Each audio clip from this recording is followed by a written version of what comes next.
Hello, everybody in Goatland. Back with the TGG Network, Goat Speech Radio. We're going to be broadcasting you live tonight, featuring my partner in crime, Dwight Cenac, and our guest tonight is Brandon Adams. We're going to bring these two folks in right now. Dwight, got you back in the studio. Nice to see you again. We're going to bring Brandon Adams in. Brandon. Hey, Brandon. Brandon's. Gotcha. How's it going, guys? Hey, it's all right, man.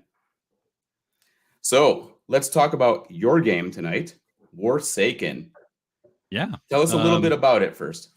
Yeah, so Warsaken is a modern military themed deck construction game. And it's a game that you can sit down with typically 2 to 4 players at a tabletop. We also have some digital versions of the game that we're working on. It's got a lot of different playability. There's a lot of different modes, a lot of different cards. You can play solo. You can play against your friends. You can play cooperative against the board. You can also play what we call Blitz, which is sort of like a simpler version of Warsaken. It's faster. It usually takes about 10 minutes per game. So it's really got a lot of diversity for a lot of different kinds of gameplay and the types of different people that want to play. I just brought it up so people could see like cool flashing and stuff. Yeah, graphics. Awesome. Yeah. So yeah, we've been working on it for a while, and we actually are live on Kickstarter right now. In fact, we're almost done with our Kickstarter. We have like 3 days left until it's out. And so if you're interested and you haven't got in, definitely take a look. Warsaken.com/kick. So people have a last chance for 3 days to get in on this program, right? At your like best rates of opportunity. Cool. Yeah, and our intention is like we're gonna have. I think this is gonna end up being like a 2,000 unit run. Like I don't think it's gonna be a huge run, but we'll probably not reprint this first set for at least 5 years, is my guess. We're looking at set 2 right around the corner. We're wrapping up play testing on that and art at this point, so we're really close to having that one ready to go. And the digital side of the game, we have a blockchain and NFT based part of the game as well, and so you can play it digitally now, and it's in beta, but it's that side's been doing great, and we have our own crypto token as well that goes along with the game that a lot of people are really into, that gets you other stuff within the game. So we've got a lot of good ecosystem components that really help people enjoy all the different parts of Warsaken. Okay. So you're not going to print the first set again for 5 years, you said. So yeah. Are you going to follow like a common tradition of printing only certain high demand cards into future sets? Is that your goal? Yeah. So there's certain staples. We like when we did set 1, we didn't know exactly all of the different things that we would want to add into set 1 until we had kind of gotten through everything. And now that set 1 has been out for a little bit in terms of gameplay, we've clocked a lot of hours on Tabletopia and play testing, and there's obviously the Blitz mode. We've learned that there's a few cards that are kind of staples of the game already, and we don't want to like overload their capability. Some of the stronger cards in the game, we don't want to have like one copy of it with this name and another copy of it effectively kind of like a clone with a different name. So we'll end up using some of those same cards with just new art in the following set, and we've already pulled forward like a handful of cards into set 2. Okay. So people can people play test this game on Tabletopia? Yeah, it's been up on Tabletopia for a while, like a couple of years at this point, at least a full year. Wow. Yeah, I mean, so the thing is, like, when we did the first Kickstarter, which we ended up canceling, we had a different name. We were going for a trademark and we couldn't get that. So we took it when that didn't really go the way we wanted. We took a pause on like how we could move forward, getting the art created and funding that and all of the work that was going to go into building out the rest of the set. And so as we sort of thought about how we were going to, do that, we finished out everything. We just kind of slowly made progress, but we never really stopped. And then we learned that we needed to come up with a different name because we couldn't get the trademark. So we figured that out, and we got those. Those are officially like fully licensed with USPTO. So we have Circle R registered trademarks with Warsaken, the Warsaken logo, Eclectic Nerds, which is the company that makes the game, and its logo. And all of that stuff, we've done for the last couple of years. And then as the card game was getting ready to go back to Kickstarter, I had one of the people that had been working on the project. His name is Daniel Coleman. He's a published author, and he was working on some of the lore behind some of the characters that we have. And as we were talking, he was like, "Look, I'm big in the blockchain." He's like, "This is amazing stuff over here. Look at all these NFTs. Like, you got to bring Warsaken to the blockchain. You just have to." And he was so adamant about it. And I was like, I don't know. Blockchain's kind of like, I was probably more like you guys about it. Like, I don't know. Blockchain's kind of weird. Like, I don't know if I want to be in that space. We were ready to go on the Kickstarter soon. And he was like, Brandon, if you don't do this, it's going to be like when Blockbuster could have bought Netflix. And I was like, all right.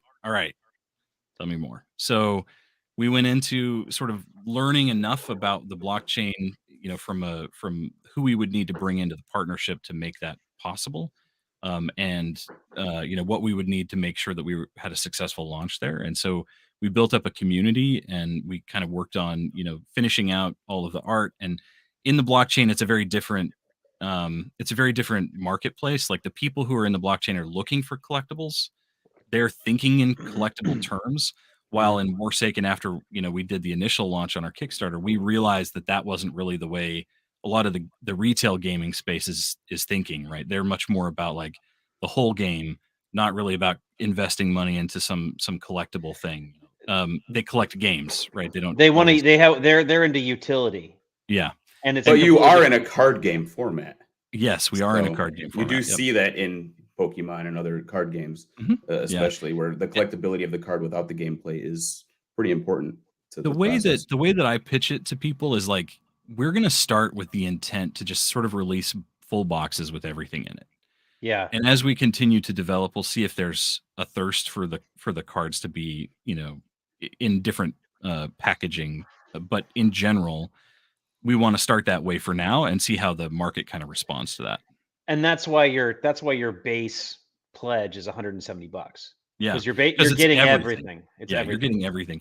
We wanted, we were looking for ways to simplify the logistics on fulfilling orders. Like, I think my biggest issue with this is making sure that we have a simple box, straightforward, everything's all inclusive. And I'm not really worried, to be honest, about trying to like sell every box on day one. We have a long-term view of everything that we're doing, and we believe that we're going to be here for a while. So we know that those boxes will eventually sell, and they may sell for quite a bit more because they've been sitting around on the shelf and have become popular. So we're hopeful that that's the case, and we're going to keep building towards that as we go. And you have a finite number on the initial release, you said. Yeah. So there is no more than 2,000 that are going to be made. There is a possibility that we may even reduce that down to 1,500. We'll see.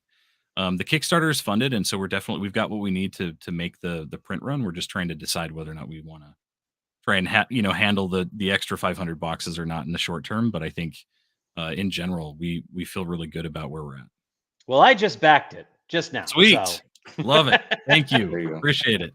I wish we had we've got two other guys with us, and I know one of them has things to say about NFTs that would have been that I think that would have spurned a fun debate or discussion. But from my perspective, because people talk about NFTs and they're like they're a scam, or like there's no real inherent intrinsic value, and there's no value to it. It's just a thing. It's just pixels, whatever. But what they don't seem to understand is that that's literally art. Like that, the whole art industry, the whole art trade industry, the Picassos and the whatevers that sell for millions of dollars. Some dude, throws a bucket of paint on a wall and somebody buys it for $12 billion. Hunter Biden with his $1 million paintings. It's all, none of that has value. Like, it's all like that's what it is. It's I guess intrinsic to the collector. It's about the collector. Yeah. And so there's nothing scammy about that. That's just what that industry is. And there was I watched a documentary about art, how art was valued, and like how there was like this science devaluing art. And they go through the entire documentary laying out how this science works, all to conclude that it's literally just made up. It's just what is somebody willing to pay for it. Yeah. And that's okay. Like that's what that is. So NFTs are just a digital art marketplace. It's not scammy. It's just The vast majority of people don't understand NFTs because the vast majority of people don't understand art collecting. It's Well, nothing new. It's just digital. So I fully agree with what you've said, but I would add to that a couple of things. Let's try and anticipate what the questions may have been from the person who wasn't here. I'll just kind of address a couple of things. So obviously there are a lot of people in an unregulated space trying to come up with ways to build a business or make some money. And I think there are businesses that aren't able to make it and they fail. And when they fail, they look like they're kind of like a rug pull. Um, if if you are actively scamming people, then you're going to do that too, and it may be difficult for a lot of people to tell the difference between those and good projects that have found solid foundations. The other thing is, the volatility in the crypto space has a lot to do with sort of like the challenges that people face. When we started this project, we're on what's called the Wax blockchain. It's actually the most used blockchain in the world. They just quite aren't quite as popular as Bitcoin or Ethereum, but the blockchain Wax has a cryptocurrency called Wax P that supports the blockchain. And when we started selling Warsaken, Wax P was valued at about 50 cents a token, and in USD terms. And now it's like 5 cents, 6 cents. And so the crypto markets had a huge, thawing off, or sorry, freezing up, not the opposite of that. And things have gotten kind of challenging for a lot of folks, and a lot of value has been lost. So there's a lot of people right now in crypto who are, I think, feeling the pain from having, their life savings evaporated. And that sort of spurs on further comments about how scammy it is. And I think it's all getting kind of conflated. The thing is that art if you think about NFTs in terms of the art that's out there, I think that stuff's amazing. Some of these amazing artists are producing, we have the next Picasso and he or she's making a digital, NFT right now. And we just don't know it yet. Right. But Yeah.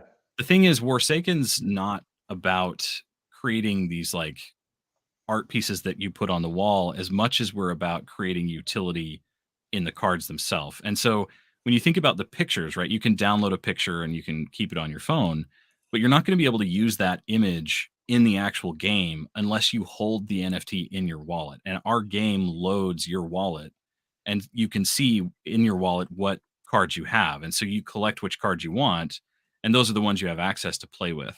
And so that's how the utility comes into play. You have a wallet that literally holds the NFT itself, and then you can transfer that to someone else and they can hold it. And it's effectively a digital version of a physical card in that sense. Wow. That's cool. And that's I think where the utility in a card like that, allowing it to be used in the actual game, something that you can list it for sale. Like think about it perhaps like this.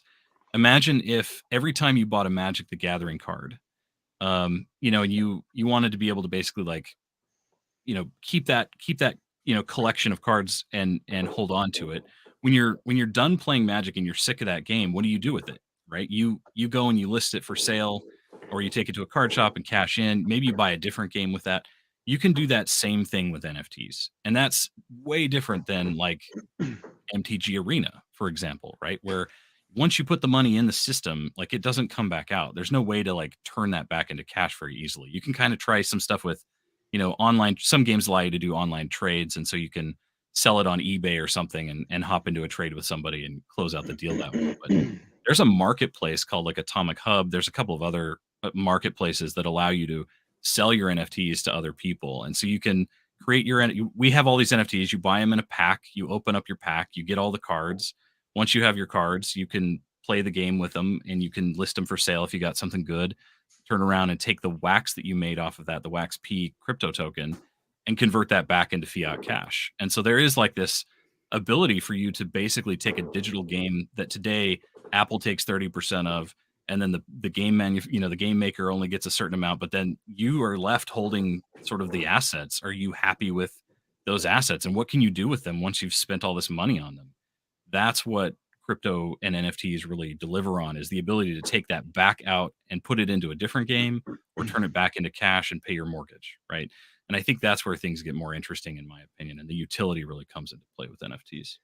You know, there's and Eddie, I don't mean to step on or take over the show, but this reminded me primarily you and I were talking, Brandon, about our backstories and how I guess we both got our start in our respective games. Primarily, my first profession is healthcare. Mhm. And I had a healthcare podcast that I ran, and we were talking, one of our later episodes, we were talking about how there's actually there's a lot of utility in NFTs. Like, people who don't say there's utility in NFTs do not understand NFTs or blockchain. They do not understand the technology. And that's okay. It's nothing against them. Like, that's how we are with just about every technological rollout of literally anything. If something cool comes out and we're like, that's cool, but I don't understand it, I don't see the point in it. And then later down the road, give it 10 or 15 years, and now that thing, that widget or whatever, is embedded into every aspect of our lives and is a driving factor in all these great improvements in our lives. We just didn't see it 15 years ago. That's just human nature. But there's a big push to actually convert all medical records into NFTs, because as an NFT, it's understandably, like, it's as secure as the system that holds it, which is, I mean, it's I would argue it's more secure than the paper medical records or the digital medical records that exist today. But even more so, every time, because it's on that blockchain, the whole pathway of where that medical record goes is traceable. You can always see who touched it, who moved it around. You can see every fingerprint on that medical record, which means that if somebody did steal it, you can find them pretty quick. So there's a huge push to put medical records into NFTs, and that's just one area. That's just one industry, one aspect of our lives. So I think this is a great adaptation of the utility of NFTs. I think what you're doing, I mean, I'm like you said, there's an NFT Picasso out there. There's probably other game creators out there doing like experimenting with this NFT technology, but I think you guys are the real pioneers. So I salute you. Appreciate that. Well, and I think, in terms of the kind of game we are, right, as a card game, it sort of is one of the best adaptations of NFT technology in terms of gaming and the way NFTs work in general. So it's like, to me, it was a natural fit, and that's why we've moved over there, and that's kind of what we've been up to the last couple of years, developing the community, connecting with folks, trying to get the set 2 complete, and working through that, and then now back on Kickstarter. Would you say that you have a lot of marketplace competition in starting up with the NFTs right now? Or, I mean, it's probably healthier for you to have more people doing this, right? To get more acceptance, entry level access for people. So I know Dwight was just mentioning the 10-year gap between intro and people using something more frequently. NFTs are tricky right now. Like, that's one of our biggest challenges that we're facing in terms of getting people onboarded. Like, I thought about giving you both packs to open tonight just to experience it, because I think that would be super cool. And I actually think we should still do that anyway. But I was thinking to myself, man, I got to get them set up on a Wax account. Like, it's not like right. You can't just do it. I'm setting up a wallet here, doxing myself. You've got my social and everything in one spot. Look at my screen. And it's not that we want that to be that complicated. It just is right now. And so we're working on ways to simplify it. And sort of help people naturally take the next step. One of the ways that we're going to be doing that is with a subscription model, where you can come in and try the game digitally for free in the future. And then after you've played it and you're comfortable with the game and you think it's good, you can either choose to buy some NFTs and set up everything if you're ready for that, or you can simply buy a subscription model. You'll have access to be able to play with the cards, and you'll earn XP through gameplay that turns into our token that we hand out to people on a daily basis. Like, you can log into the game every day and claim what we call Warsaken loot, and whenever you go and claim it, you get like literal, our literal token into your account. And there are places where you can exchange that for Wax, and if you can exchange that to Wax, you can turn around and turn that into fiat. So there's some really cool stuff that comes from that. We don't sell loot; you only earn it. But I'm just pulling the digital love here. Yeah. Yeah, I recognize all these people. Yeah, they're here to check it out. That's awesome. We've got some great streamers. You brought your own following tonight, right? Yeah, make sure that they're following your channel. That's why we brought you. We wanted to ride your grow coattails. it. Everybody grow. Well, we're at the 20-minute mark. I think this is a good time to let everyone know that you're going to be doing some giveaways tonight. Am I right on this? Yeah, 100%. So we can do that in a little bit, but hopefully more people are tuning in, watching the numbers go up every minute. So we everyone have should be ready. We have a couple of different here. Let me show some stuff we've got for the camera. So first off, I'm going to be dropping some digital claim codes, and I know you guys don't have wallets, so you probably won't be able to leverage those. But a lot of the folks that I've brought tonight are here to get a copy of those. We have these codes that you can redeem NFTs with, and so they're excited to get in on that. But when we did set one, so I'm actually a designer and come from 20 plus years of doing design work and usability design. So I actually did some of the art for set one. And so what I did tonight, and I did this in a recent giveaway that we have, but I took some of the early prints that we have from the cards. I don't know if you can see that. Is that a foil or no? Yeah, this is a foil. Yeah, looks like it. And it's got my autograph on it. So I did the art for that card, and I did the art for this card as well, called Optimized Outcome. See if I can kind of show that. Okay. So these are autographed in white ink, which is pretty cool. And then we have another one for Novel Platform. So I did the art for all of these 3 cards. And the folks on here, if we can do like a wheel spin or something to give them away, it can be anybody from anywhere that I can ship this to. I'm willing to ship it internationally if necessary. So we can pick a winner, and then whoever gets those, I'll make sure as long as I can get their address and their info, and they can reach back out to me on Discord, or they can reach out to you and you can communicate the info. I can mail those out. Yeah. I could see if I could pull up like a draw generator or something. There's we're gonna use the spinning wheel. Wheel of Names. Wheel of Names, I think. Wheel of Names generator. .com, Wheel of Names. Wheelofnames.com. I got it. Yeah. All right, cool. Yeah, I got it here. What names do we got? I'll plug them in. And we can do them, do the giveaway a little later. Yeah. Okay. Well, yeah. Let's do it. Let's do it towards the end of the show, and we can give people time to get their names in. Yeah, sounds great. Does that work? So I guess everybody. I don't know. Is there a way for you? There should be a way for you to take the entire list of the people watching, right?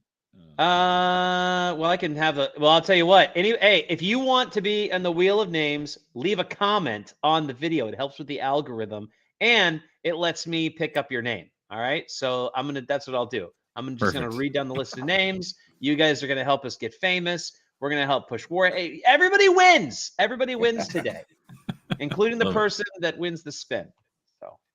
So Eddie, I wanted to ask you, so when we were, before we hopped on, you had kind of alluded to the fact that maybe you were a little bit skeptical of NFTs and the blockchain technology. And I don't want to convert. Yeah, you and me, we've had a few conversations prior to this cast tonight. And I've had a little bit of opportunity to fill in some of those gaps since then. So, I mean, as a classic skeptic on most matters, I'm able to walk into this tonight and be just as open as I am skeptical. That's great. And I think actually, Dwight having a real world reference to the utility of NFTs really does kind of change my mind in the direction of support, because the security that you want for property, that you can say, tracking is more important for getting your property back when it's lost or stolen, right? Yeah. Than securing it behind a fence. Just saying it's safe and then calling it a day isn't quite enough when it's now gone. So I can actually take that real life example and, base my decision on whether this is something that has some merit to it. Obviously we can talk about like post-apocalyptic, everything's gone, digital's gone. We can't turn a computer on, turn a cell phone on, turn anything on at that point. But, what do you care about at that point? We're still talking about a toy. Yeah, I think it'd be nice to have a physical copy. Yeah. Still sitting around. But yeah, I totally agree that, there's obviously, if things were that dramatically dystopian, right, in the future, like we would definitely be not talking about blockchain tech in the same way. But I think, right now, the way that, the blockchain is set up, it is extremely secure. You've got, your keys to your wallet that you can have access to the contents of your wallet and sign in and sign transactions that you're comfortable with. And I think as long as you're careful about what you're approving, in terms of transactions, effectively when you sign your name, so to speak, you're not going to run into issues. There are a lot of scams out there that try and convince you to try and send something to someone, but I think in general, a lot of the community is looking out for each other as well, because I think a lot of we've had situations where people in our Discord have been tricked by someone or some situation, and they've lost their entire collection. And the community is amazing. The support, out of nowhere, you'll see like 10, 15 people sending them a few of their cards just so that they can rebuild up their collection. And that's one of the best things about the community that we have now, is how amazing they are, and it's humbling to be a part of all the time and experience the joy that comes from being a part of it and talking to everybody on a daily basis. With our mention of tracking on these properties, would you say it's much easier to be able to prove somebody's loss? It's like an insurance claim at this point, right? You're just boasting out to the world, hey, I lost all this stuff. I'd like to make a pity plea for some freebies from people. You see a lot of scams like that. That like you can see the transactions for sure. It happened. You can look at anybody's transactions, right? So like the key is that you have an anonymous disconnect between your wallet address and your actual identity, and you can choose to dox yourself that way or not, right? You can say, hey, this is my wallet. But if you don't, no one would be the wiser. And the reality is that the transactions are visible on the blockchain, but they're only in context of the wallet IDs and sort of the transaction smart contracts that are sending stuff back and forth between stuff. Like when you go to claim your loot on a daily basis, you're claiming through a blockchain transaction. So the official Warsaken account sends you a certain amount of loot, and it goes directly to your wallet. There's no way to get in between that or steal it. It just shows up in your account. Sure. Chaos Theory really quick asks, hey, quick question. How or where do we comment? Sorry, I couldn't find it. I don't know how to direct you to where to comment, where to leave the I don't know how to direct you to lead the but if I find out how to help you comment, I will let you know in the comments. Way that can you see who liked it? Is it possible to see the people who liked the video? No, I don't think so, but it's fine. I'm picking up all these comments. I'm literally typing nothing but names right now. Sorry about that. It's all right. If we have to do it after the math, that's fine, right? Yeah. Everyone's going to want to hear an update, comment, post. So I think liking the video is nice. Liking the video helps us. But leaving a comment is the thing I need you to do if you want to get picked. But definitely, hey guys, like the video. All right, like the video. If you're here watching, like and subscribe. Okay, it's free. It takes 2 seconds. Smash that like button. Hit the bell. What do they say? That stupid. You did it all. Those are all of them. I did it. All of the things. Okay. All right. Did you have any other video content you'd like us to share? I have we do have a video that I lined up. Feel free to roll you can roll the video. I want to see some of this actual gameplay. What's the give us a like a preamble of this video. What are we about to watch? Well, it's all a teaser. So I don't know which video you're actually going to show. If you're going to show one of the teasers, there's just kind of quick shots of like the game, and thematics a little bit and high intensity music. We do have some videos that showcase like the actual physical gameplay. So that guy that I was mentioning, that's the author, Daniel Coleman, we had a filming session with him and his son, and they like sat down and played the game on camera. We recorded the entire game from end to end. And there's a couple of videos that they have both playing the Blitz version as well as the standard version. So you can kind of see how, how the game feels and plays if you're interested in that. But that's like 20 minutes long. In these videos, the other videos are just sort of like quick showcases of what the game's like. I just saw the Warsaken Discord link. I'm going to go ahead and post it in the comment section. If anybody wants to join the Warsaken Discord, you can follow that comment. But here we go. Let's watch this video.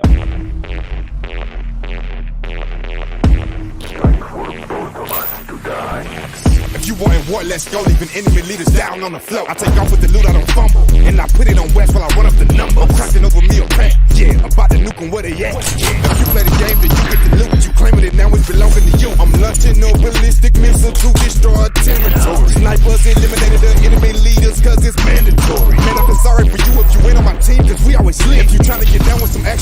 too late for you to go and enlist. Warsaken.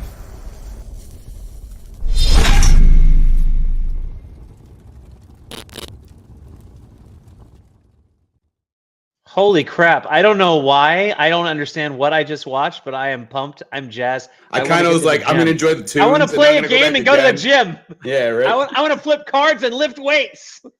Dwight has a new New Year's resolution where none of his friends can be anything but in shape. What was it? Or fitness oriented? If you want to be friends with me, then you have to dedicate an hour a day to working out. Does playing this card game count? I mean, a lot of yes. I'm pretty sure this card game, this counts. Okay, like no other 60 games card count. But this lifts, curls. not even high noon counts. Okay, you even if you played my game once a day, you're still not my friend unless you go to the gym or you play Warsaken. That's the new rule. That's the new rule.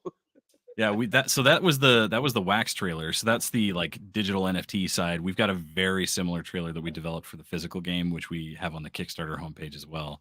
But the thing that's cool about that I just love every time I see it is that video gameplay is actually simulated. That's like the simulated version of what we expect to deliver. But we have our Blitz version in beta, and I think it looks better than that. So I've been super happy with how the game has turned out, and I'm sure that there's quite a few folks in the chat that can attest to the quality of the gameplay on the digital side. But that's the thing. Like, we have these 3 different financial revenue streams, I guess you could call them, that we are thinking about long term. The physical game, where we will embed claim codes that you can claim NFTs from owning and buying, which are in the Kickstarter, and they will come with exclusives in that way. And then we have the digital game, which is playable through subscription model. And so you can just simply buy the subscription model and enjoy the game without having to get into the NFT side if you're uncomfortable with it. And then the NFT side, where you can dive in, collect the cards, buy the packs, and build your XP and earn the token, and turn around and get more packs with that, because that's really what you can do with the token. We're going to have some other functionality coming online soon that you can use the token for, but for the most part, there are specific packs that you can only buy with our Warsaken loot. So there's that, like, each of those 3 different revenue streams and avenues of functionality and gameplay allow people to really immerse themselves in the game, whichever version they want to play. And then we're continuing to develop the lore and the storytelling. We have a lot of really great content in that space already, but we're so each of the leaders that we have in the game, we have 14 leaders in set 1. There's 12 new leaders in set 2.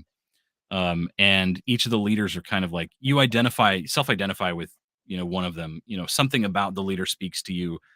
You pick that leader and you collect, cards that work well in a deck with them. And you can pledge to them and you can earn loot that way. But each of the different, cards that we have in the set, all of the different leaders have like a backstory that kind of talks about the nation that they came from. And this is not the world that we live in today. It's an alternate reality, so that we don't have to focus too much on the politics. We kind of have like a don't think about and worry about politics policy within our Discord. Like, don't focus on politics, just focus on the game, enjoy the game. Everybody can come together and just enjoy the game and have fun. It's and because basically, of that, it's basically good versus evil. These are the good guys, these are the bad guys, or these are the guys. It's a lot more ambiguous than that. Like, there's definitely characters that we've developed to kind of seem like the bad guys, but I think in a lot of ways their motivations are not any different than a lot of the things you see in our world today. And so there's a lot of interesting characteristically flawed individuals. So yeah, it's not exactly G.I. Joe versus Cobra. No, not at all. Okay. And I think the stories that we've been able to develop, like, we have a story that you can go on to the Amazon Echo, and if you have that, you can play a choose your own adventure game that walks you through this storytelling experience, that when you're going through it, you're learning about Roman Volkov and his ousting and the people who took over, and kind of like how he escapes and gets out of it. It's a great game, and it's super simple. It doesn't impact or change your NFT collection typically in any way, though there have been claim codes at the end of that from time to time. But we're going to continue to develop this lore and the storytelling around these different characters to try and make it more compelling for people to follow the story, because we have a whole host of things we'd like to do in the storytelling avenue in the future. That's why Daniel's Would you say that there's an opportunity for these set releases and player interaction with a tournament scene to shape the narrative around these characters? I mean, so first off, the idea of like tournaments being played with Warsaken, we're going to be hosting them. There's already been unofficial ones held in our Discord through Tabletopia, as well as online through our Digital Blitz version. And in fact, we just wrapped one not too long ago, a couple weeks ago. A big tournament. We had like I think 16 teams that were playing, and there was quite a few players. Like we are seeing a lot of excitement around tournaments. That's going to be a core function in the digital game, but the cards, when you buy a box, there's a reason we included 4 copies of every card for that you would want to build your deck around, so that you can build any deck you want and you can go and compete when we do these competitions. So yeah, that is definitely going to be a thing. And this currently has a living card game format, right? Yeah. So each of the cards that we've developed, like we're going through the process of making sure that each of the cards have been heavily play tested and we feel good about where they're going in terms of their release. But then as the story develops and changes, we're open to and do adapt and change the narratives around the cards and like the functionality of where we want to take particular mechanics long term and stuff like that. Sure. So, look, we obviously the chat is full of Warsaken fans, which I think is flipping awesome. But we're gonna have people watch this episode at some point that have no idea what Warsaken is, and they have no idea, how the game is played or what's important to it. I just backed the game because, frankly, I like your acoustics, and I think that screen in the background is pretty cool. So, that's the first sale off the acoustics. I want dais. Look at this thing. Can I see the dais? Yeah, we need to see that. Yeah.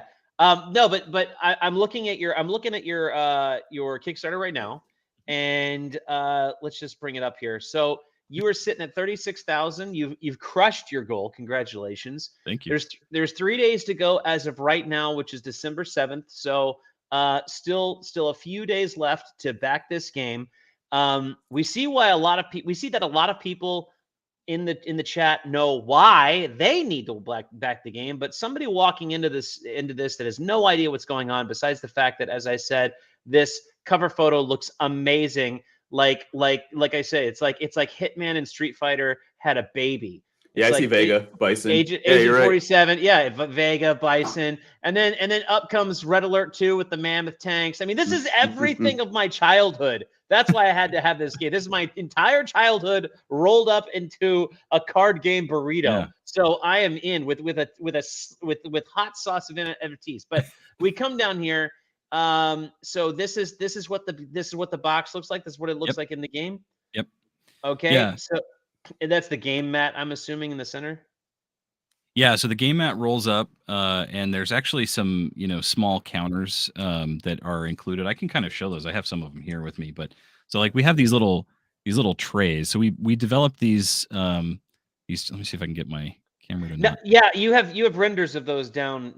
Yeah, so this is like the physical. These are some of the prototypes. I can't really. That's too bright. That's fine. Yeah, right. That's fine. But, I think the renders look even better. So we can get to that. But. Yeah, but they're these like little tiles, and they're I would call them kind of like they're similar to Scrabble tiles, but they have numbers on one side and then a number on the other side, and you can take those.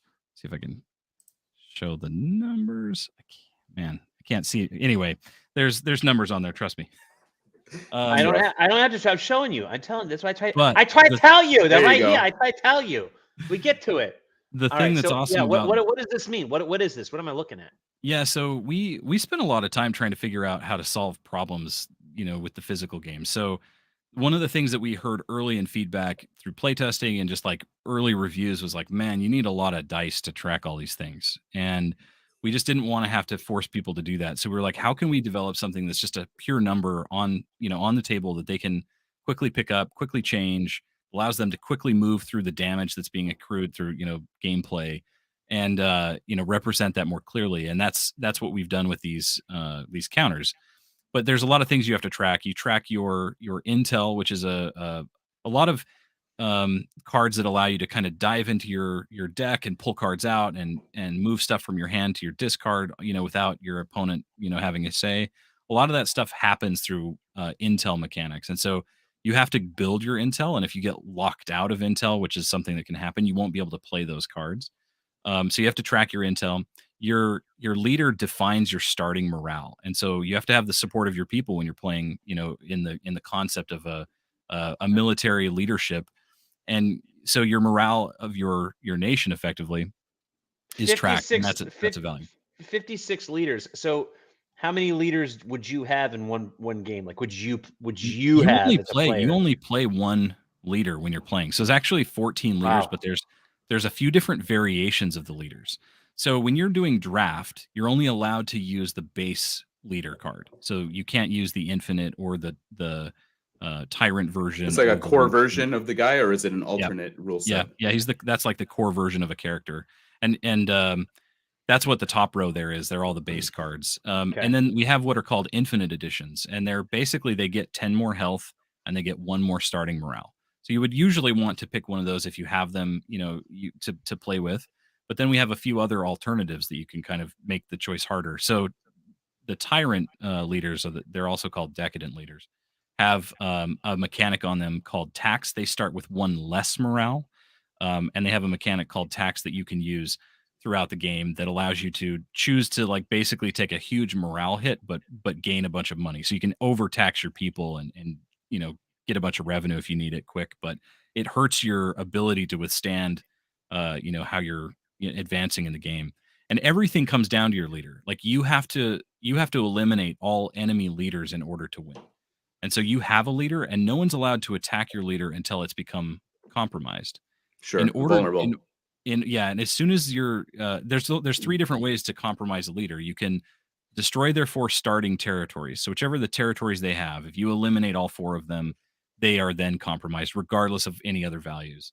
If their morale falls to 0 at any point, they're automatically compromised, and that means that you can attack them directly as well. And then the last one is if you mill their entire deck away, you can also that's another way to compromise them. So there's 3 different ways to compromise a leader to then finally go and attack. And it kind of flexes the ability of the game to be diverse and have a lot of different ways to play it. Sorry, sorry you got guys, one? I'm scrolling really fast. I was trying to find out if there was a land, whatever the land, A territory resource, was. right? So Yeah, I was going trying to ask you find one out what question, Brandon. Yeah. Were you able to get away from a common element of like alignment, where a lot of games use like a color system and in your deck build?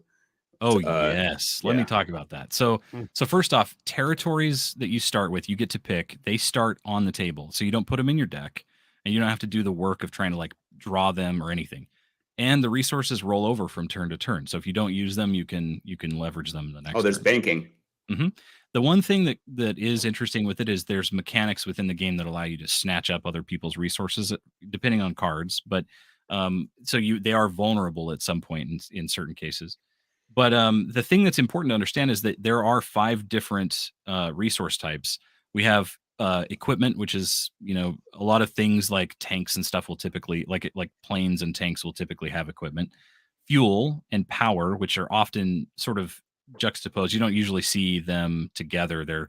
It's either or in most cases. When you're deploying some sort of unit, and then we have food, which is what you would expect to see with morale type functionality, as well as your soldiers. And then we have sort of a generic resource we refer to, it's effectively the fiat currency of the game. So it's like the cash of the game. Sure. And you can pay for any specific resource that's required on a card that you're playing using 2 of any resource in the game. So you can use 2 generic, you could use 2 food, you could use a fuel and a food, a generic and a equipment, and that can cover any cost. So you can convert resources as needed. And we learned that kind of early on. Like one of the biggest problems was we really wanted these territories to have to be eliminated, and we wanted them to be core to the thing you're protecting. But once you lose one that's critical to your gameplay, like how do you keep producing food? And so we came up with a system that we felt really confident about, where it costs more to exchange the resources you have into the resource you need, but you're always able to do that. And then when a card is being played and it calls for a generic resource, you can use any resource to pay for that. So you can basically easily convert specific resources into generic, and you can easily convert 2 of any resource into something specific. And I gotta say, I'm impressed that you somehow managed to fit not only all of my childhood cartoons into this, but also somehow Catan. Yeah, right. Got the port trade. Hey, Yeah. really quick, everybody in the chat. I've got less entries than there are viewers right now. So here's the deal. For those of you who are just coming in and you're not aware of what we're doing here, we got a little special offer. Brandon Adams, you are giving away something. What is it exactly that you're giving away? Yeah, so I'm giving away. I have three cards here. These are physical cards that have been autographed. These are featuring the art from cards that I actually designed the art for, and they're from our limited edition set. We broke one of the sets out.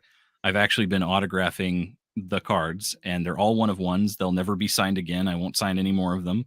And these three are up for grabs tonight through this interview. So if you are one of the three names that are drawn through the wheel spins, then I will be mailing them, each individual one out to those people so they can all get a hold of them. But I did the art for them. I'm pretty proud of that, and excited for those to go out to some folks. So Yeah, here's the deal. Here's how you get that. You have to leave a comment in the comments of this video. I see a lot of you guys having a great conversation.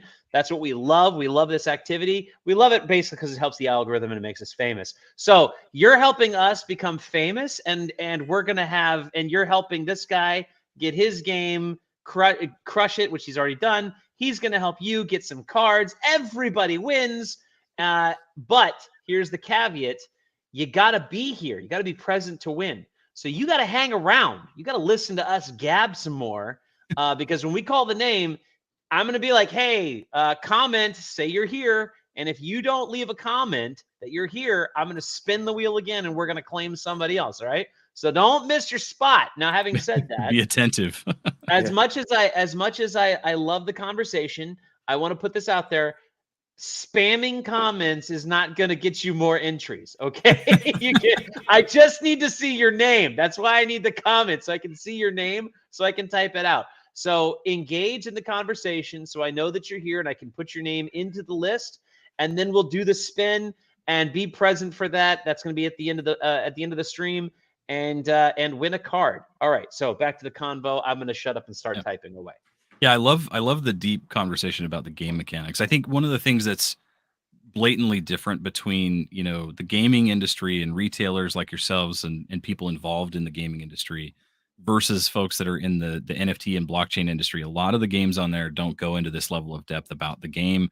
A lot of the games aren't this deep, to be quite frank. And so it's just a very different conversation. And I think that's the one thing that I love about being here. I'd love to be able to go deeper into the details about how the game works. To touch on that subject of retail opportunity, would you say, for the comfort of our viewers who might be retailers like myself, that buying into this game, this physical product, that they would have to do anything, make any commitment towards any of the digital format, even exclusive of the NFTs? No, in fact, the whole point is we know the game is good enough to stand on its own physically, right? But we want to offer people a way to jump into the digital side if they're interested. And so we're putting claim codes. They're hang on, I think I actually have one a little off screen here, but I'll give you. So we have these cards right here that we typically put in our merch. So we have some t-shirts and hoodies and stuff that we haven't quite got on Amazon yet. We'll see. It's challenging right now. But on the back of these, there's a scratch off sticker. And under this sticker is a 16-digit code that you can then take and go into warsaken.cards/redeem, and you can claim a card. You'll get a special super rare card. And with the boxes, the physical boxes, what we're doing is we're actually sending out claim codes in those boxes. And those claim codes will be for packs that will be exclusive to set 0. So I mentioned earlier the Amazon Echo skill that you can enable to play a choose your own adventure game around the storytelling for, Volkov escaping and all the cool, things that happen there. That is a set. It's a small 20 card set.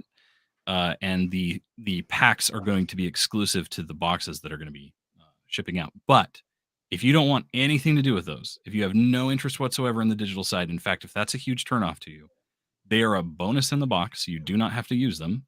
And in addition to the bonus, fact that they're in the box, if you want, most likely they'll be on something very similar to this. You can just take it and sell it on eBay. And I'm sure someone will be happy to buy it from you for a price that may very well be more than the whole box costs. And the customer can engage with that independently of the retailer. Yep. Yep, exactly. Because again, it'll be in the box. Right. Okay, so let's get into some of this, some of the gameplay dynamics as you were talking about. Yeah. So back to this screen here. Yeah. And let me pull. Oh, this is as big as I can get it. So whatever. So it says so 920 cards essentially. You've got territory cards, force cards, weapons of mass destruction. I'm assuming. Yep. Building cards, intel, morale, and weather. So just kind of give a brief primer on each of these. We already understand territory is basically a Catan that you need to protect. Yeah, so territories are your territories, so you want to keep those safe. Forces are what you deploy to attack your opponents and block attacks that are incoming. WMDs are kind of like attacks that can't really be avoided. They'll be, like a nuclear bomb or a biochemical attack of some kind, and you can't stop them typically, but they also usually have a pretty hefty cost. Building cards support you, so you can do a lot to amplify your forces' abilities and things that they they are currently, it ups their stats typically. It may give you more resources. There's a lot of different things that buildings do, but they're susceptible to attack just like your territories. And if someone destroys them, you'll lose morale just like your territories. Usually it's less than a territory, but it means that you have to protect them, the same way. Intel cards I kind of mentioned earlier, you can use them to look at someone else's hand or dig into your arsenal, which is your deck, pull cards out, draw extra cards, attach something to a card to beef its stats specifically, and even attack their intel total and gain more intel yourself.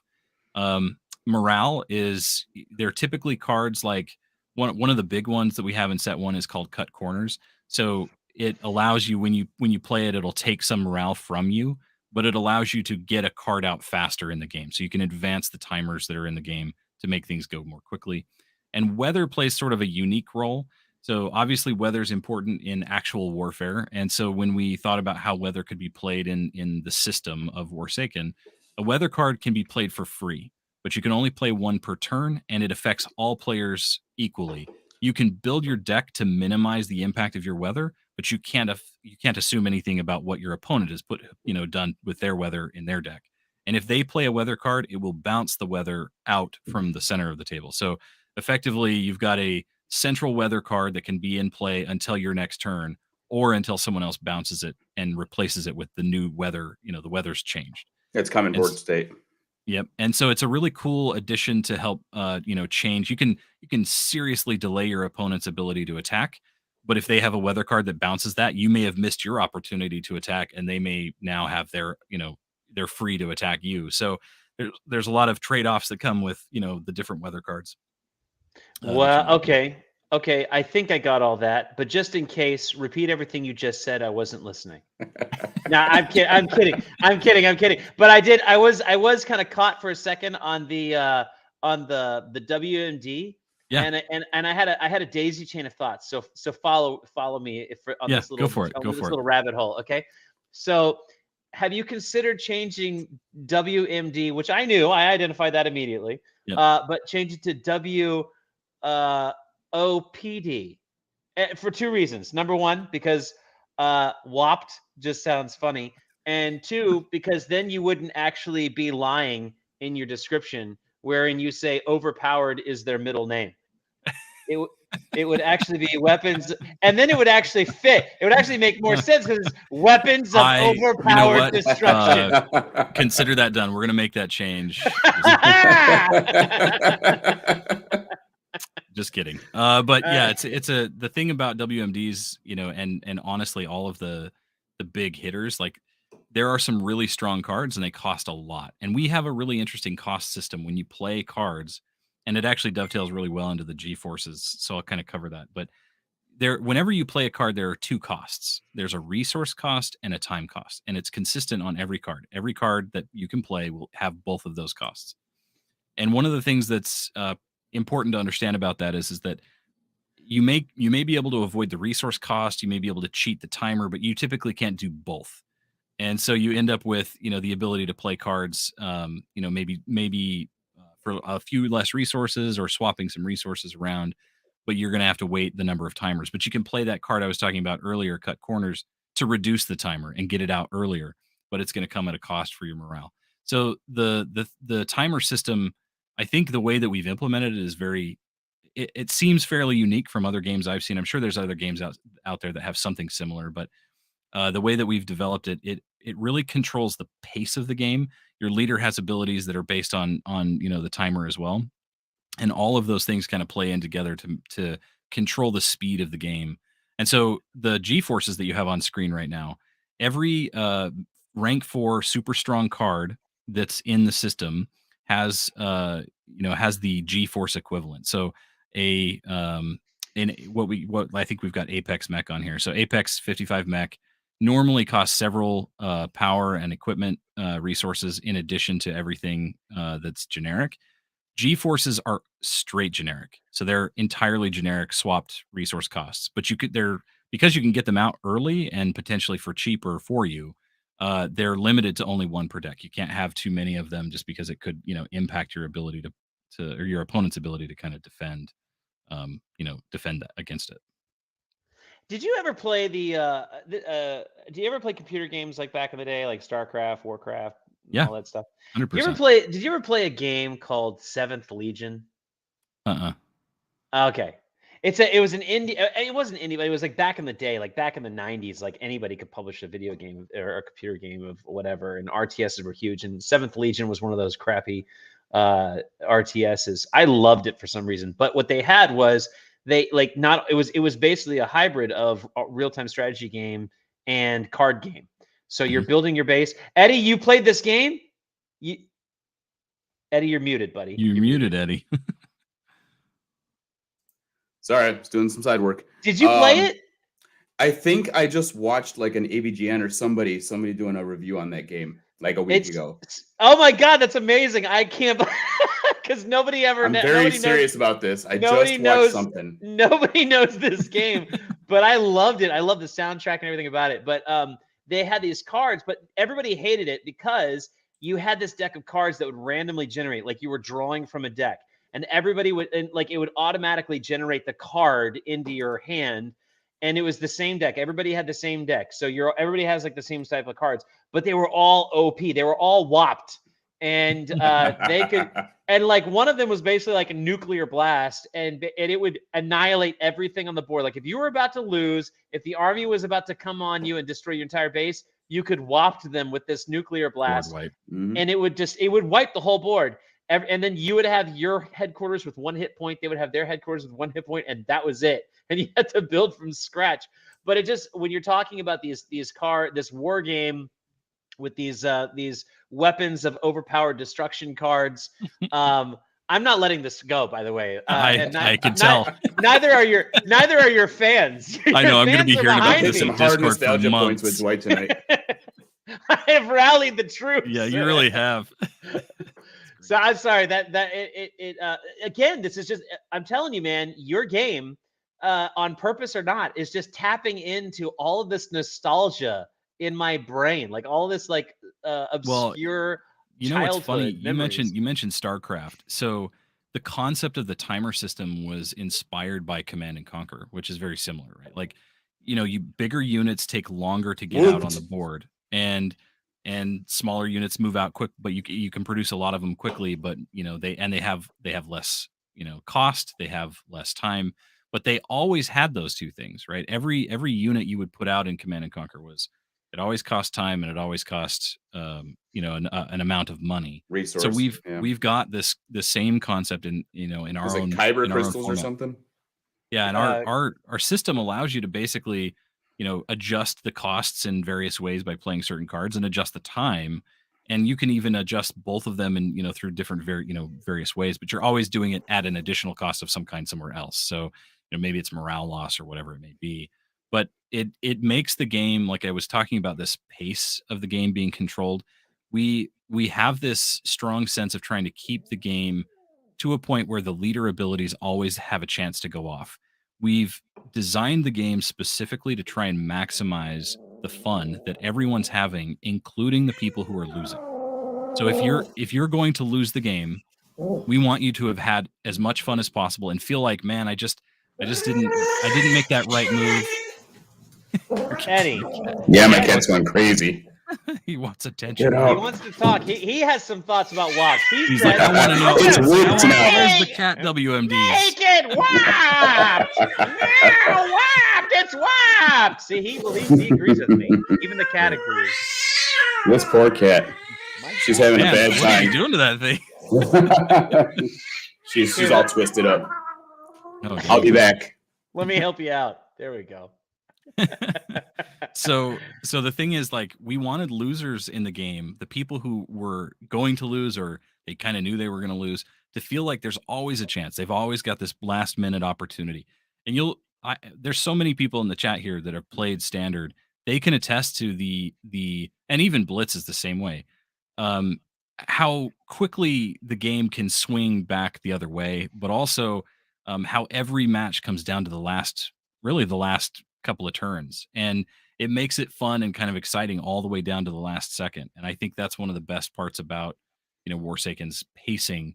Every leader's ability should be able to go off pretty consistently in the game based on the way we've designed it and built it, and we consistently make sure we reinforce that as we're developing set 2 and thinking about future cards, and just making sure that people are always having fun.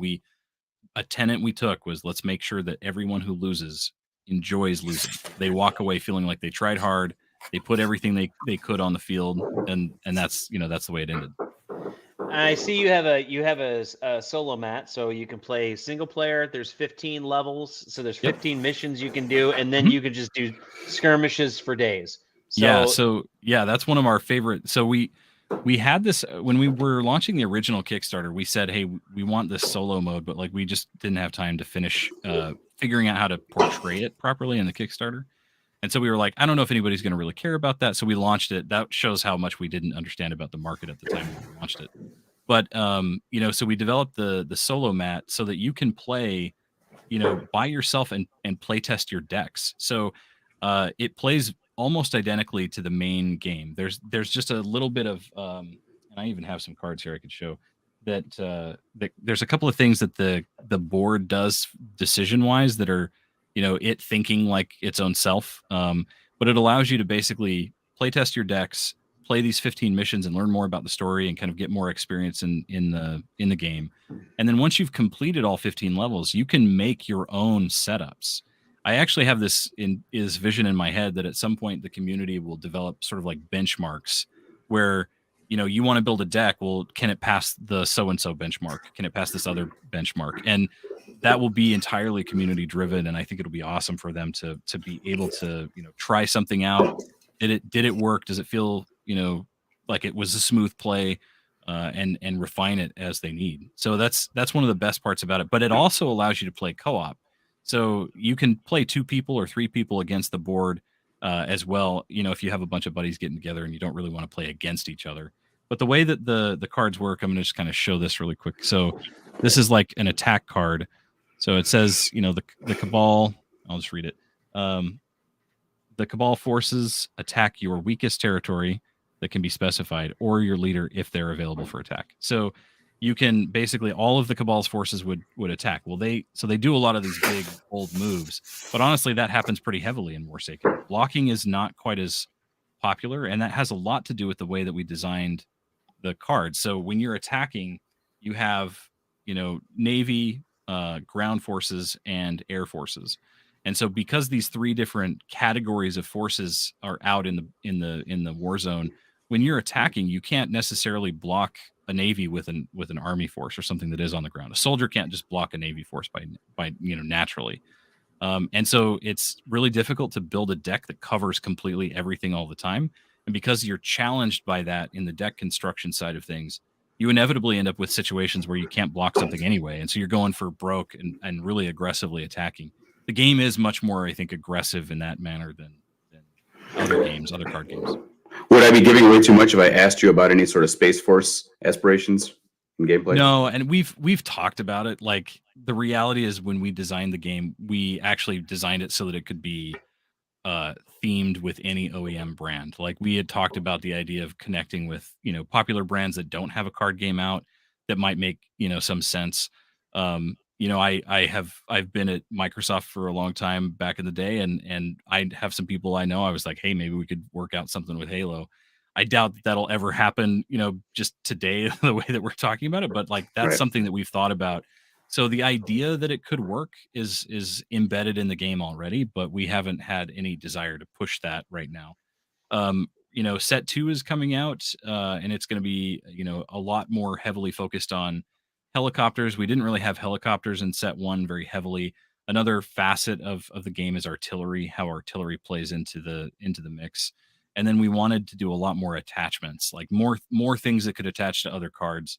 And so Intel is getting a lot of attachment capability in set 2. And those are the things we wanted to really round out set 2 with. But it comes with 12 new leaders, and one of those leaders is like experimenting on people and trying to do stuff that develops this blood fungus is what it's called. And like, there's cards like that we're going to go and kind of expand in that space.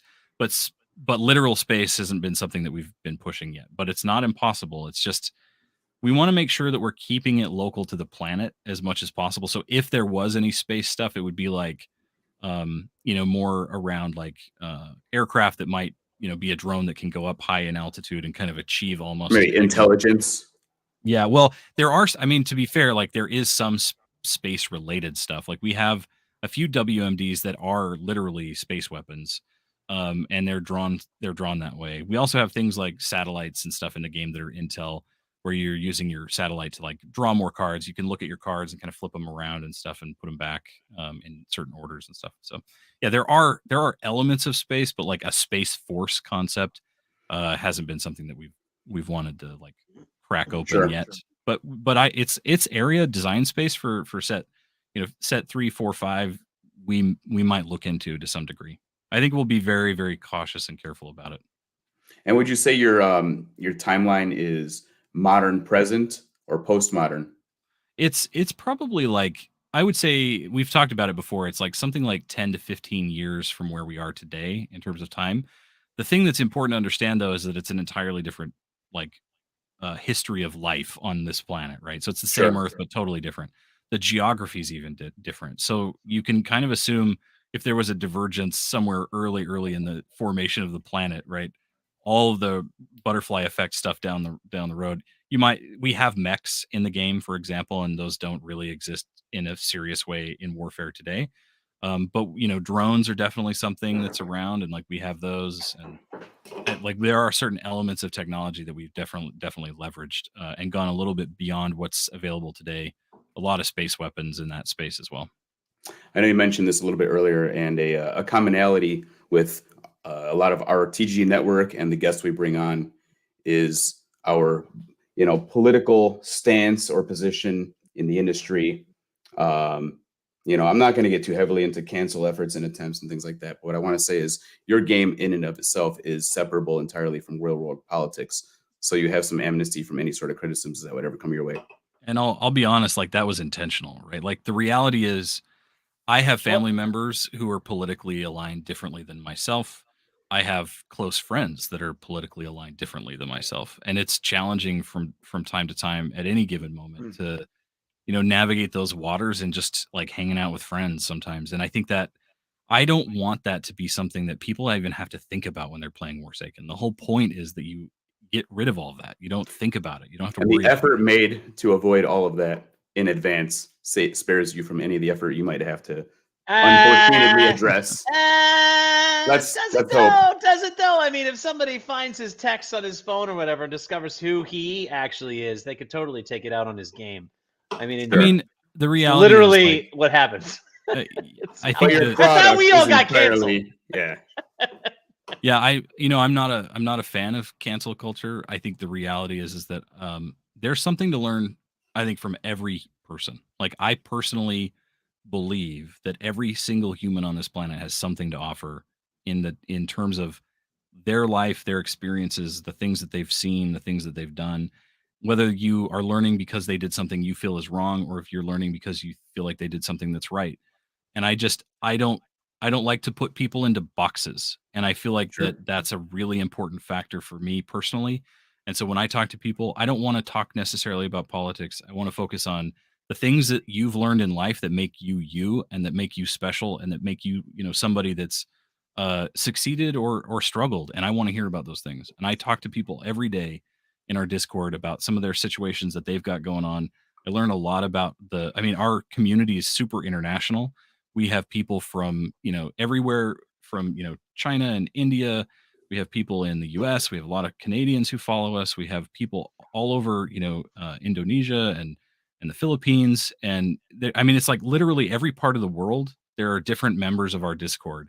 We have people who are, I do not want to go into the conversation around Russia and Ukraine, but I just want to point out that like we have people in our Discord that talk together that are from some of them are from Russia and some of them are from Ukraine. And I think one of the beautiful things that we've done with our community is try and make this a safe space for people to just be a part of the community and enjoy the game and enjoy the commonality and not focus on the things that separate us and divide us, and instead think about the things that bring us together. Goodness gracious, was that a like where were you on the ballot? that was the finest campaign speech. You got my vote. And to add to your points that I do agree with, on a personal level, I do like to focus on people's redeeming qualities as opposed to their flaws as their personality at the forefront. And I think every single one of us has the right and the privilege to be flawed and to make the mistakes that help us develop into who we want to be or could potentially be, despite those mistakes. To say that we're all looking for tolerance and diversity and then forego our flaws, looking for absolution, it's not realistic. Well, And so without we flaws, talk about that a lot. flaws, you don't have a hero's journey. Right. The underdog story completely goes out the window. And who the hell do we care about, right? Yeah. Yeah, I think a lot of people jump quickly to judge others. And I think if we can all take a moment to pause that and not judge so quickly, I think we'll all be a lot happier. I think a lot of people sit behind keyboards and are comfortable, throwing out accusations or throwing out, political views or trying to judge somebody, in the public forum. And I honestly think that most people don't want to have to face that kind of scrutiny. And honestly, we haven't, as a species, like that's not something we've had to deal with our entire existence until on this recently. massive scope. Yeah, and it's and regardless of borders and cultural differences that we can't even begin to relate to. Yeah. There are a lot of people who haven't left their own country and can't understand the really stark contrasting differences between one nation and another. Yeah. And or ever even spoken to someone from a different country, right? And the coding system of a nation and its borders. Yeah. So I think the reality for me is, we at Warsaken and in our Discord, we try and avoid that because we feel like inevitably it's someone will be too divisive about it. Like it's going to try and separate us. And I choose unity instead. Your game's going to grow and it's going to have its own narrative, its own background, and people are going to start drawing connections to reality no matter what you do. And it's up to you to, I want to use the word ignore, but I also would prefer to say, take it in stride and just say, it's always the message of this is not our intention. And we wish you to enjoy our game. And that's literally the bottom line. Yeah. And I love this conversation because it's basically, we choose unity. So now let's go to war. Warsaken. Oh, yeah. There's your slogan. Right up there with whooped. Yeah. Whooped. All right. Hey, listen, let's give away some cards. Love it. Let's do it. Hey, before you do that, I do want to make an announcement to our viewership. Okay. Yeah. We've got some people you brought on board. We've got some of our own viewers. I hope. Come on. Does anybody love us? I want to say before we give away some of your cool stuff that on next week's show, I'm assuming we're doing a next week's show, maybe a Tuesday, if not a Wednesday like today. We're going to be giving away some of the titles under our own publishing group. Do a special December giveaway. We're looking at some High Noon stuff. I'll be giving away some Virtue Signal from William from his catalog, some games from TGG Games. We'll just get some mailing lists going, and this is going to be a fun time. So see us next week for all of that, and back to the drawing. All right, so I guess I'm just going to go ahead and share the screen of the wheel.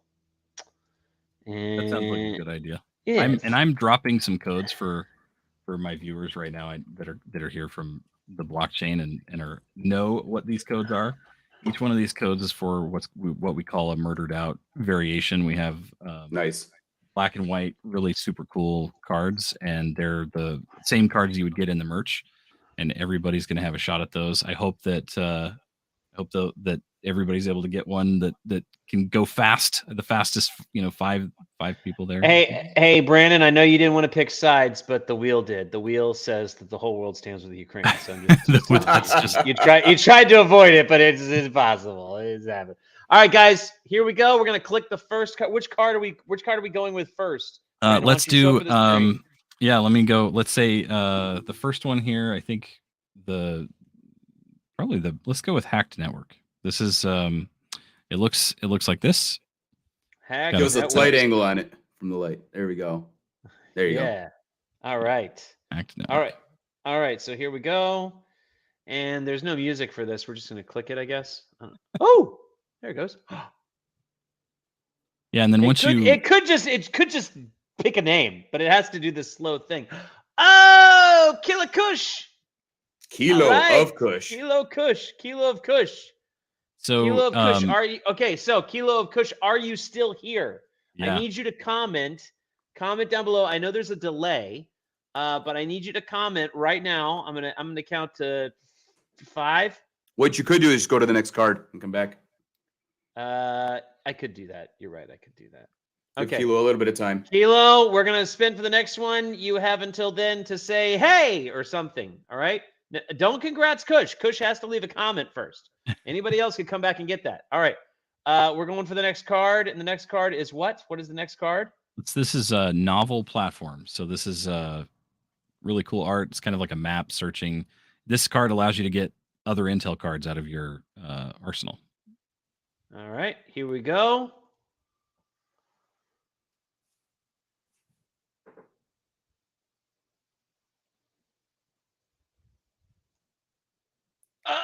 No, Chaos! All right, Chaos. Love You're it. here, buddy. And Chaos actually just commented, so I know they're still here. So Chaos claims the prize. She's awesome. She's a great member of our Discord. All right, and I still do not see a comment from Kush. So Kush, better get on it. Get back up here. Oh my goodness. All right. We got a third card, right? What yeah, right now we got a third card. Yep. All right, what do we got? So the last one is optimized outcome. Let's see if I can kind of get a better angle on this one. So this one allows you to go get any card from your arsenal and put it into your hand. You don't have to show it to anybody or anything. It's fantastic. One of the best draw cards. All right, Kush. All right, Kush is redeemed. There we go. Claimed it.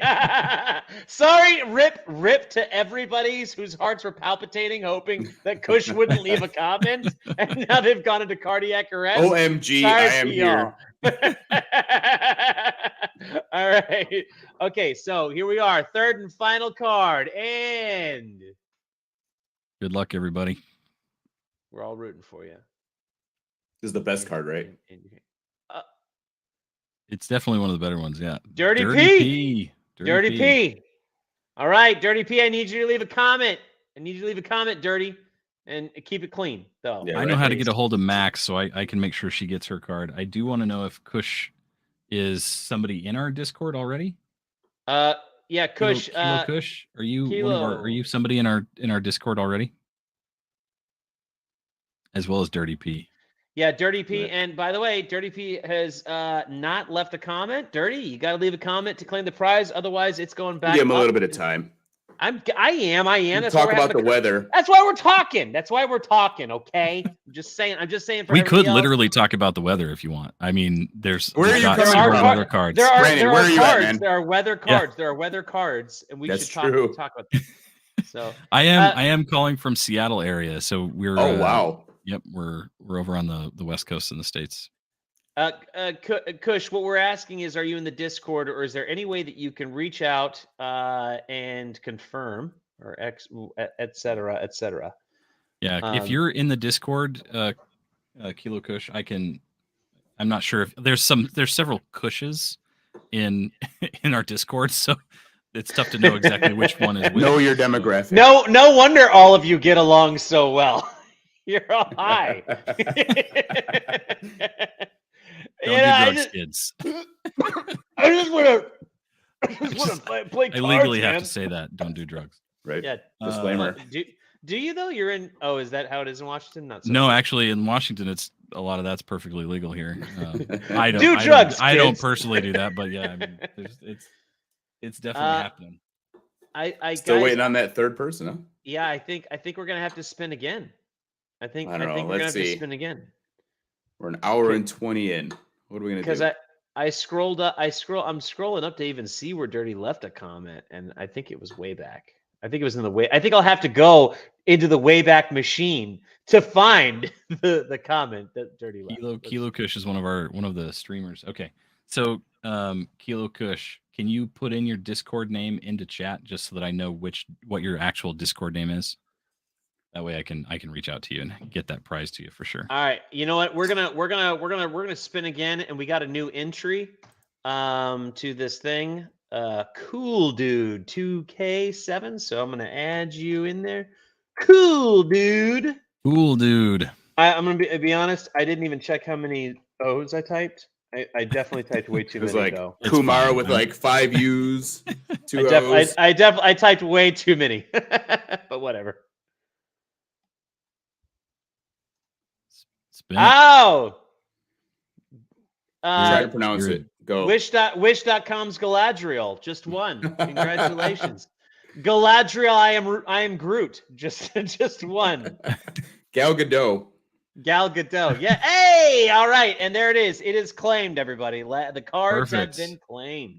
Are you in the Discord? Am I? No, this person. the winner. Sorry. Oh, yeah. No. Thank you for that. No, I'm not. Thanks for asking. I mean, you can get in our Discord. We do giveaways all the time. It's a party in there. We have a ton of mods and they run events every single day. We've got streamers, well, not every single day, but every single week. And we have streamers who, so reach out to me. Put in, so to the two winners, Kush and Gal Gadot here. If you could put in your Discord name in chat so that I know. Yeah, there you go. Snazzy. So okay. Gal Snazzy's good. Gadot is Snazzy. So I can handle Snazzy now. Kush, what is your Discord name in the Kush, Discord? okay, perfect. Got you. I got all three. You're good. I know exactly who you are. These are consistent members of our Discord. They're awesome. These will go to great fans. So well, thank you for those giveaways. And guys, okay, I know you guys are fans of Warframe. Warsaken.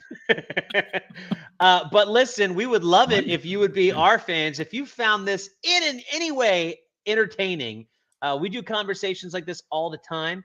Brandon, you are always welcome on our show to have conversations, sir. This was very enjoyable, and we give away our games too. All right, and they're not as cool, maybe in their own way. I'm sure they're awesome in their own way. Yeah, they are in their own way. But we do giveaways there. We have Discords as well. So let's, as we're talking about unity, right? Like it's all about unity. 100%. It's all about idea. So let's all be unified and stuff. So now what I wanted to say to both of you two is if you guys want to get in on some packs and just try this wax thing out, if you reach out to me on Discord, I will work you through the process of getting a wallet. It's super easy. Joining Discord, that wasn't part of the deal. The duality of man right here. Actually, you know what? I've got on Messenger. We can chat that way. It's all right. But yeah, if you guys are interested, I'd be more than happy to help you guys get some packs and try out the experience of opening the packs. I'd love it. I'd love to see what you got because when you're done with this, I kind of want to hire you to make my mobile app for High Noon. I don't know if you can afford me, but we'll talk about it. Challenge accepted. Get me drunk. Hey man, it's been a real pleasure, Brandon. Man, good talking to you this time and some of the previous we've had. This is a real good opportunity to put a face to a name and a information packet.